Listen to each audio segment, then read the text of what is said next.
A poor single dad came begging for milk for his baby, unaware the woman who fed the child herself was a millionaire. The kitchen was bathed in a cold, flickering light from the overhead bulb, barely holding on. Daniel stood at the sink, one hand steadying himself on the counter, the other clumsily mixing powdered formula into warm water. His hands trembled, not from the chill, but from the exhaustion that sat heavy on his chest like wet cement. The faucet was still running. Water spilled over the sides of the measuring cup. He did not notice. His eyes, rimmed red from sleepless nights, were fixed on the tiny baby seat on the floor. Inside it, 5-week-old Noah was wailing, his face flushed deep pink, tiny fists thrashing the air, his legs kicking as if the world had betrayed him. Daniel bent down, holding the bottle out with desperate hands. "Come on, buddy. Please, just a little," he whispered, voice cracking. "Please, Noah. Daddy needs you to eat." Noah turned his head, mouth clenched shut, then let out a scream so sharp it pierced through Daniel like glass. He knocked the bottle from his father's hand. It hit the tile with a dull clatter and rolled under the cabinet. Daniel sat back on the cold kitchen floor, hands limp at his sides. His breathing was shallow. He looked at the ceiling as if praying to a God he had not spoken to in years. "Please, God, I do not know what else to do," he said hoarsely. "I cannot lose him, too." His wife, Mary, had died from a rare complication just days after giving birth. One minute, they were planning their future, and the next, he was holding her lifeless hand in a sterile hospital room. The grief had not settled. It clung to every breath, every movement. And now this. Noah, born premature, tiny and fragile, refusing to eat formula. He had tried everything. Different brands, different temperatures, pacing, rocking, singing lullabies at 3 o'clock in the morning. But Noah wanted one thing, what he could no longer have. His mother. Daniel leaned over, gently picked Noah up and held him to his chest, whispering soft nothings, rocking slowly. But the baby kept crying, the sound jagged and unrelenting. That night, when Noah finally whimpered himself to sleep, Daniel sat in the dim light of the living room with his phone. His fingers hovered over the keyboard. Shame burned beneath his skin, but desperation won out. He opened the local parenting group he had joined on a whim. Most posts were harmless. Playdates, questions about teething, hand-me-down offers. His heart pounded as he began to type. "My name is Daniel. I'm a single father. My wife died after childbirth. My son Noah was born premature. He won't take formula. I've tried everything. Please, does anyone have breast milk to share? I'm willing to drive, to pay anything. Please inbox me if you can help." He hit post.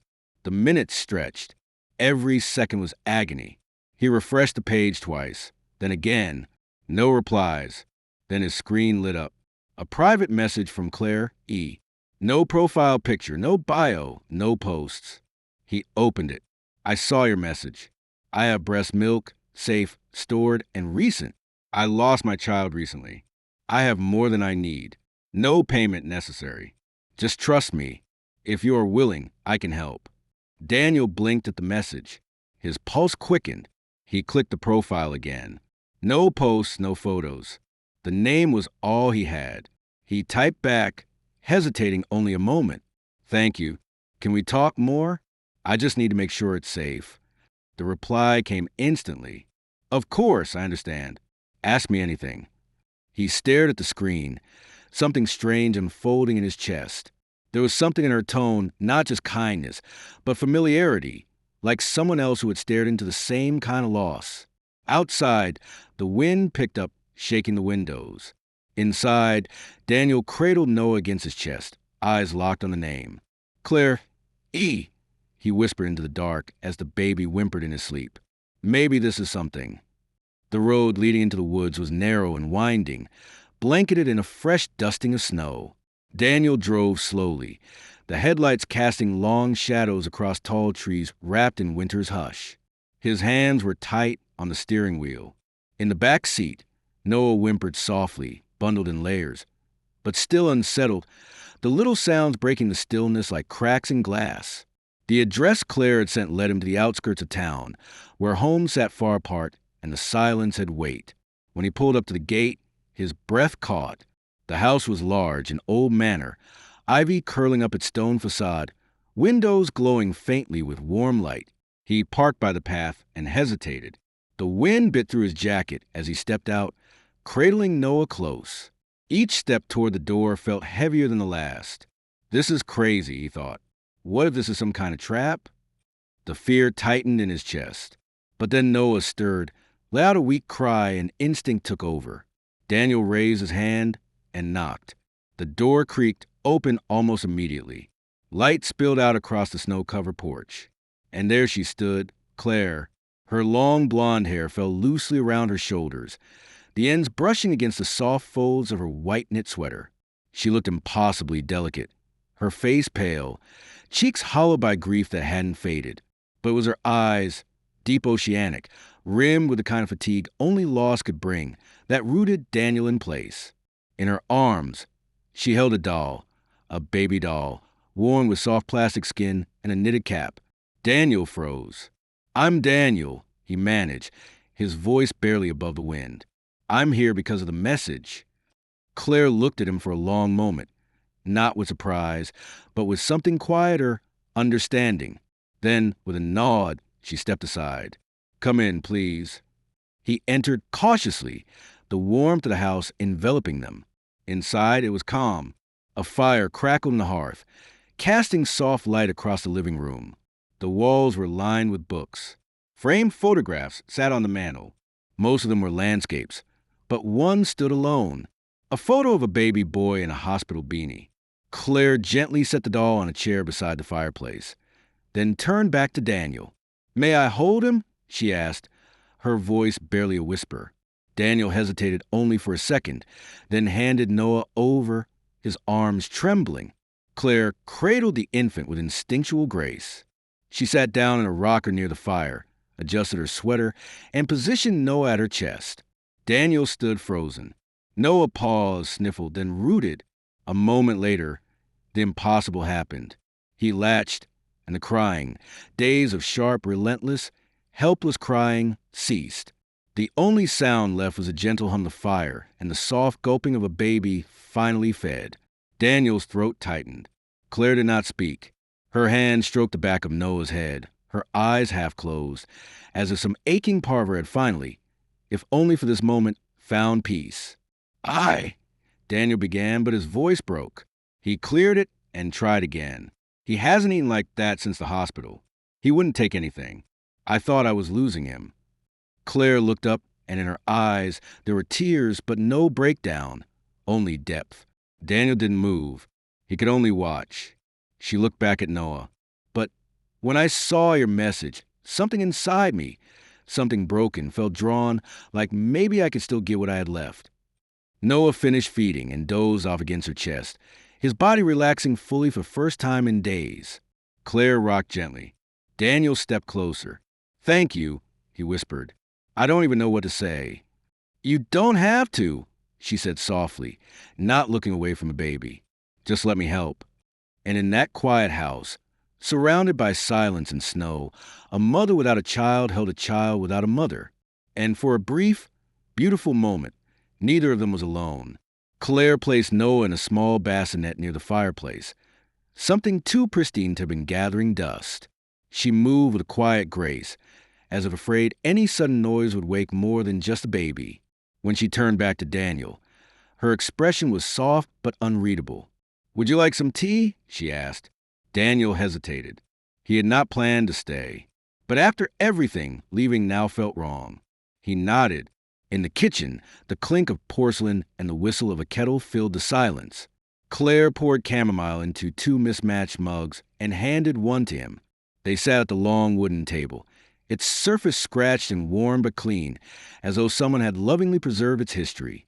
The warmth of the tea seeped into Daniel's hands, chasing out the cold that had settled into his bones since the night his world fell apart. "My wife was a nurse," he began, voice low. Strong, fierce, actually. She used to say being in labor wasn't even the hardest part of her shift. He gave a weak laugh. "She didn't make it. Hemorrhaging after Noah was born. They tried everything." Claire's fingers tightened slightly around her mug. "I'm so sorry," she said softly. Daniel stared into the steam curling from his cup. I quit my job after that. I was a paramedic. Couldn't be around ambulances anymore. Couldn't step into another hospital room. Now it's just me and Noah, figuring things out day by day, sometimes hour by hour. She nodded, not speaking for a moment. My son, Claire said at last, her voice barely above a whisper, was named Elliot. He died 2 months ago. SIDS. One moment he was warm in my arms. The next I couldn't wake him. Daniel looked up sharply. The pain in her eyes was too real to question. I still hear him crying, she continued. Not just in dreams, in the sound of running water, in the wind. It's like part of my body refuses to believe he's gone. I never stopped lactating. I never could bring myself to stop. Like maybe if I kept going, he would still need me. Daniel's chest ached with something wordless. Sometimes I would pump just to pretend, Claire admitted. I donated what I could, but part of me kept hoping there would be someone, someday, who might need it, might let me give it, not just stored away in a freezer. She looked up at him then, eyes glassy but firm. Daniel swallowed. I don't know how to say this, but I need to ask, his hand curled around his mug, are you using my son to replace yours?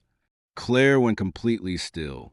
For a heartbeat, Daniel regretted the question, but it had been gnawing at him since she first took Noah in her arms. The way she held him, the tenderness, the aching familiarity. Then Claire exhaled a trembling breath. Tears spilled over her lashes. No, she whispered. No, I'm not replacing him. I know Noah isn't Elliot.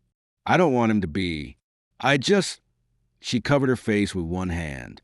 I need a reason to keep breathing. Something, someone, to pour the love into that I don't know where else to put. Her voice cracked.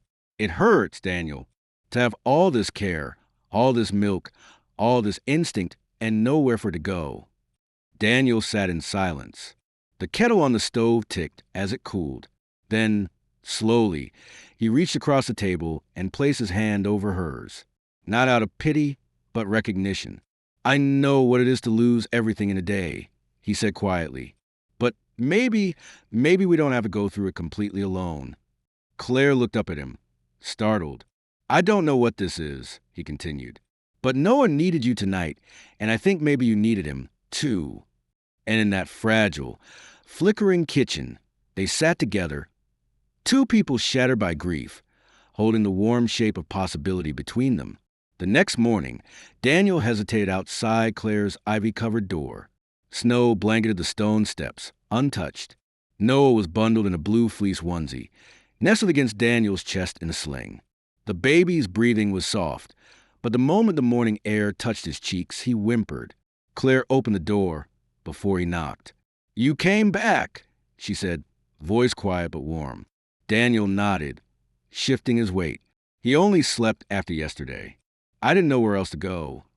You did the right thing, she replied, stepping aside. Come in. It's warmer today. Inside, the fire crackled gently. Claire wore a thick gray cardigan over a pale blouse. Her blonde hair was tied loosely, and though her face still held sadness, her eyes lit up when she saw Noah. She reached out, and Daniel gently handed the baby to her. Without hesitation, Claire sat in a rocker by the hearth and unbuttoned her top. Noah latched almost immediately, sighing with relief as his tiny fingers curled into the wool of her sweater. Claire's eyes shimmered as she looked down at him. Daniel stood nearby, awkward at first, but when Noah closed his eyes, lulled by the soft rhythm of Claire's heartbeat, something in the room softened. I'll just fix the squeaky window, Daniel muttered, walking to the kitchen. Claire smiled faintly but said nothing, and so began the mornings that returned. Each day, Daniel brought Noah just before sunrise. Claire would be waiting, hair damp from an early shower, with a clean blanket by the fire. As Noah fed and then drifted to sleep in her arms, Claire would read softly from a worn book of poems or hum lullabies, some sad, some sweet. Daniel, never idle, found small things to fix, a creaky cabinet hinge, a leaking faucet, the garden gate that never closed properly. He worked quietly, often paused and glanced at the sight of Noah nestled on Claire's chest, his tiny hand resting against her heart. Claire never asked for help, and Daniel never asked for thanks. But every morning she noticed something. A fresh packet of her favorite jasmine green tea placed on the kitchen counter. She never saw him do it. He never mentioned it. But it was always there, neatly set beside the kettle, as if it had always belonged. On the seventh morning, the kettle whistled just as Claire finished burping Noah. She rose, placed him gently in the bassinet near the hearth, and walked into the kitchen. "You're spoiling me," she said, holding up the new tea bag. Daniel looked up from repairing a loose table leg. "Hardly," he replied. "You're feeding my kid. It's the least I can do." Claire smiled, but her voice was soft. "You don't have to fix things to earn your place here." Daniel paused. "I know, but fixing things is easier than fixing what's in here," he said, tapping his chest. That night, just as Claire was settling into bed, a nightmare returned louder, sharper than before. In it, her baby cried, and no one came. She woke with a scream on her lips and tears soaking her pillow. The house was silent, but she felt the walls closing in. Then the door creaked. Daniel stood there, cradling Noah against his shoulder. The baby stirred and whimpered. Claire sat up shaking. "I didn't mean to wake anyone." Daniel stepped inside without a word. He walked to foot her bed, crouched, and reached for her hand. His palm was warm and steady. "I heard," he said gently. "You're not alone tonight." Claire tried to speak, but her voice broke. Instead, she leaned forward, resting her forehead on Daniel's shoulder as he sat beside her. "I keep hearing him cry," she whispered, "even when I'm awake." Daniel did not tell her it would pass. He did not say she needed help. He only tightened his grip on her hand. "You gave Noah peace," he said. "Let us give some back to you." Noah cooed softly in Daniel's arms, as if echoing the sentiment. Claire closed her eyes and, for the first time in weeks, let herself lean into another person's presence without guilt or fear. Daniel sat there with her until sleep reclaimed her, and the only sound left in the house was the soft breathing of two souls beginning to mend. The morning sun barely crept over the treetops when a knock came at the door. Claire, holding Noah against her chest, rocked him gently in her arms. She was humming softly, unaware that beyond the ivy-covered gates of her quiet home, the world had begun to intrude. The knock came again, louder, more insistent. Claire froze. Daniel, in the kitchen, finishing up breakfast, moved quickly to the front door. When he opened it, he was met with the blinding flash of a camera and the clamoring voices of three reporters. "Mr. Weller, is it true you're letting a grieving woman breastfeed your child? Did she steal the baby? Are you aware of the post going viral about Ms. Easton's mental health?" Daniel's jaw clenched. "That's enough," he said firmly, stepping forward, but they pushed on. "We have photos taken by neighbors of her nursing the baby by the fireplace. The internet is calling her the millionaire with a ghost child. Care to comment?" Claire appeared behind him, clutching Noah tighter, her face pale. Daniel turned. "Go back inside," he said gently. "No," Claire replied, voice trembling but clear. "Let them ask what they came for." More questions poured out, sharp and full of insinuations about her mental health, about Daniel's judgment as a father, about the blurred lines of grief and motherhood. Claire did not answer them. She looked down at Noah, who stirred softly, his tiny mouth parting in a sleepy sigh. That image, the fragile child against her chest, the glow of sunlight catching her golden hair, was captured by another camera. By noon, it was everywhere. Wealthy recluse raises stranger's child. Claire Easton loses grip on reality. Single father lets grieving millionaire nurse's son. It did not take long for the firestorm to rage online. People debated in comment sections. Talk shows dissected every detail. Some defended her. Others mocked or condemned. Headlines screamed in all caps while speculation bloomed like poison. Claire did not go outside that day. She sat in the nursery with Noah, sleeping peacefully in her lap, scrolling through the storm of opinions, her face calm, but her eyes hollow. Daniel returned that evening with groceries. He dropped the bags on the counter and found her exactly where he had left her. "They don't know you," he said softly. Claire didn't look up. Maybe they're right. Maybe I'm delusional. Maybe I blurred everything too much. Daniel stepped closer. You're not. Her lips pressed into a thin line. They say I'm pretending Noah is mine, that I've lost my grip. Daniel dropped to one knee in front of her. Look at me. She did. He placed a hand gently over hers, covering Noah's tiny foot as it peeked from the blanket. I've lost someone too, Daniel said. I know what madness feels like, but what you did wasn't madness. It was mercy. You stepped in when no one else could. And because of you, my son is alive and thriving. She blinked, tears forming. Claire, he said, his voice steady now, louder, as if addressing more than just her. You didn't replace your son with mine. You honored your son by helping someone else survive. That night, a new video surfaced. Daniel stood on the porch of Claire's home, Noah cradled in his arms. Claire stood beside him, face bare, hair tied back, silent but proud. The reporters were back. So were the cameras. I want to say something, Daniel announced. They went quiet. My wife died giving birth to this little boy. I've done everything I can to keep him alive, but nothing worked until I met Claire. He looked down at Noah, then at the crowd. Everyone is so quick to assume, to judge. But if any of you have ever lost someone you love, if you've ever woken up wishing for one more moment, you'll understand. He turned to Claire, then reached out his free hand and wrapped it around her shoulders. She's not crazy. She's the only person who saved my child when the world said there was nothing left to try. Cameras clicked. She's not pretending. She's not lost. She's the only mother my son has ever known. Then, in front of the world, Daniel did something unexpected. He pulled Claire close and embraced her, not out of obligation, not for drama, but with a deep reverence.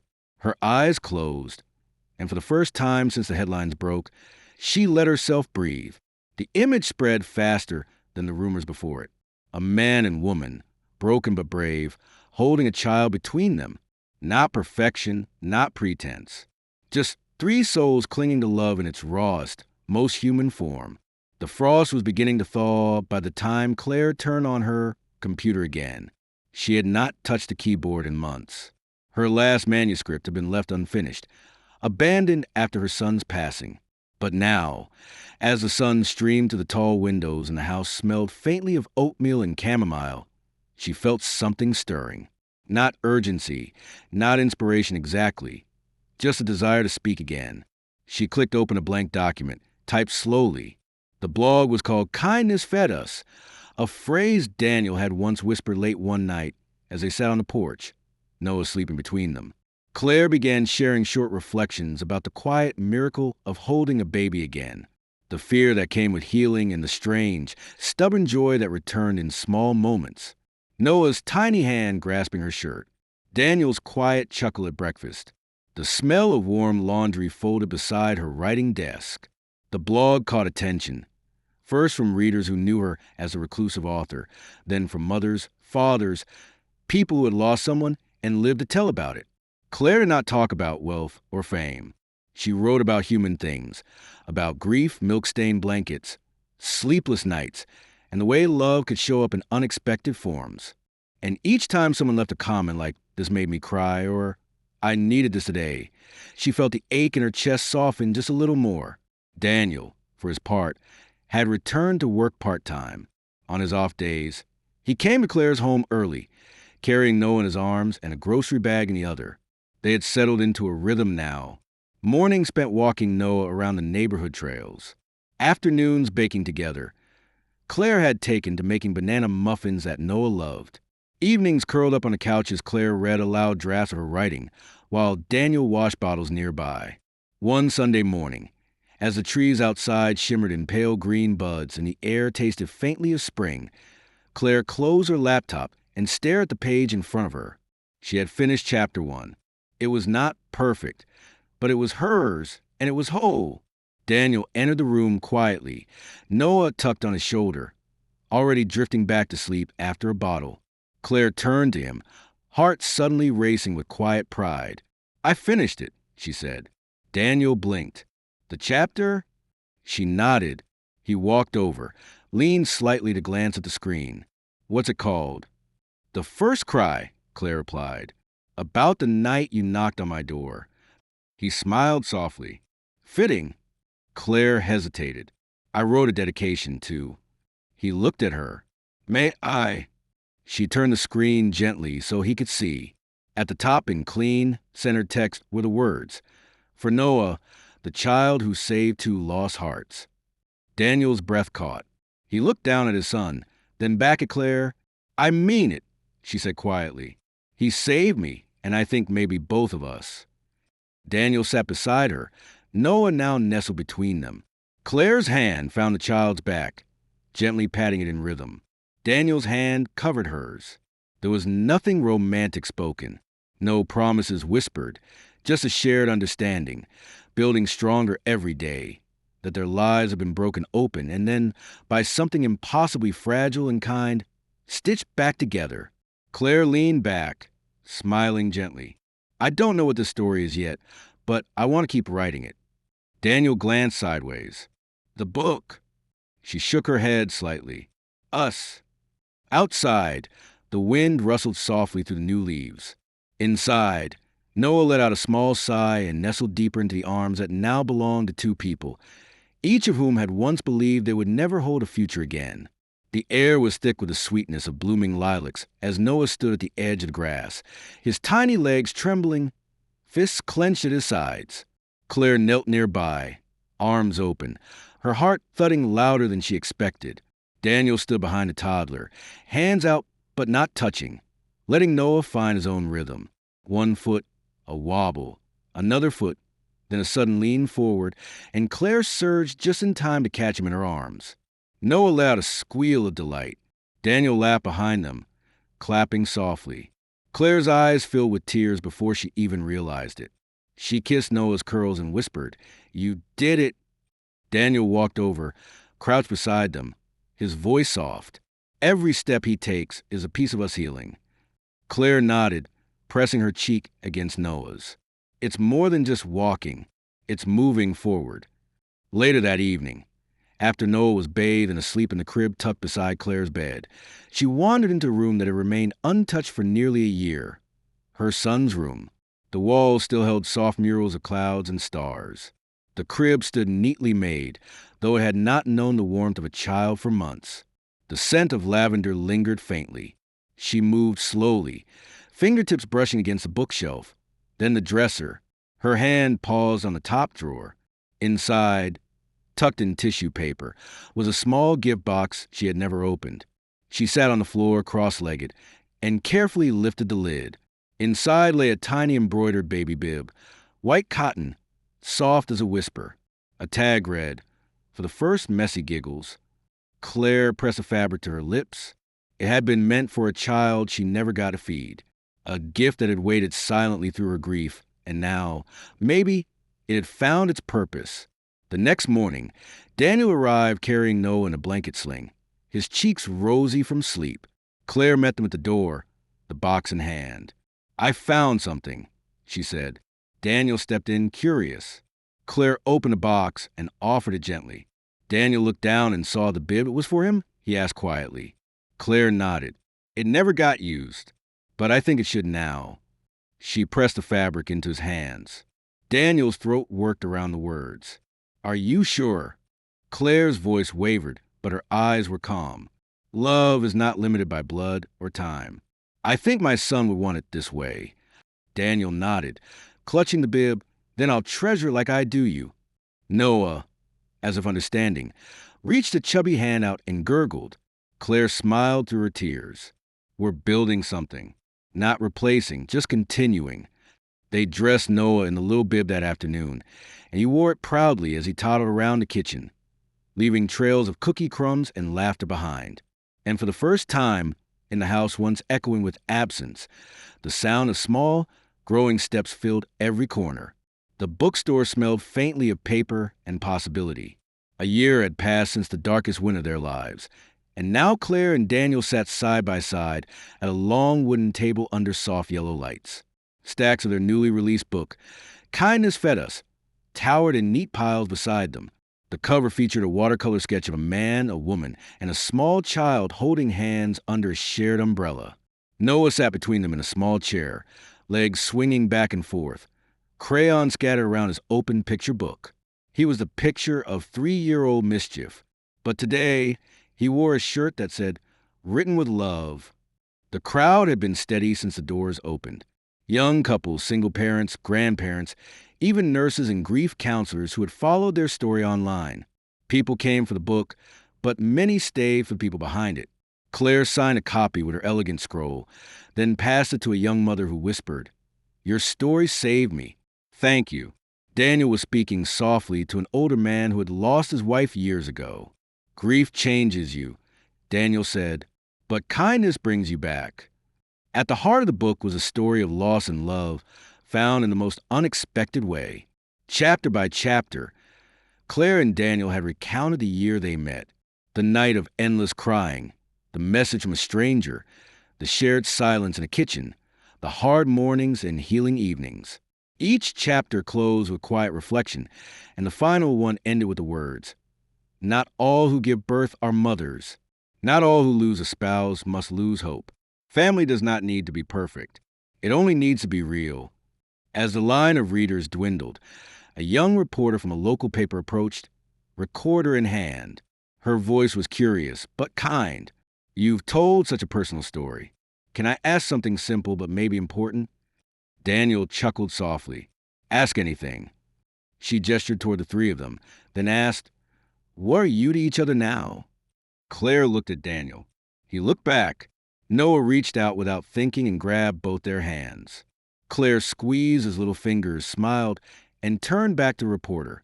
"We are a family," she said gently, "built from kindness and a child who never said no to love." The reporter blinked, her eyes softening. "That's beautiful." Claire leaned down and kissed Noah's hair. Daniel placed his free hand over hers. They had never needed labels. Not husband or wife, not replacement mother or borrowed child. What they had was stronger than titles. It was presence, effort, choice. Outside, snow began to fall, soft and slow. Claire watched it land against a bookstore window, remembering the first time she'd opened her door to a man holding a crying baby and nothing else. That had been a different world. But today, they had warmth, peace, purpose, and most of all, they had each other. As the final books were signed and Noah grew sleepy, Claire packed her pens while Daniel lifted their son into his arms. They stepped outside into the snow, hand in hand, heart with heart. A family not born, but chosen. And in every step, every shared breath, they rewrote what love could look like. If this story touched your heart, reminded you of the power of kindness, or made you believe again in second chances, please consider subscribing to Heartfelt Millions. We share real-life inspired tales of resilience, love, and the quiet beauty of human connection. Every view, every comment, and every subscriber helps us continue bringing these moments to life. So, if you believe, like we do, that even the smallest act of compassion can change a life, click that subscribe button and join our growing family. Because here at Heartfelt Millions, we do more than tell stories. We remind the world that hope is never lost.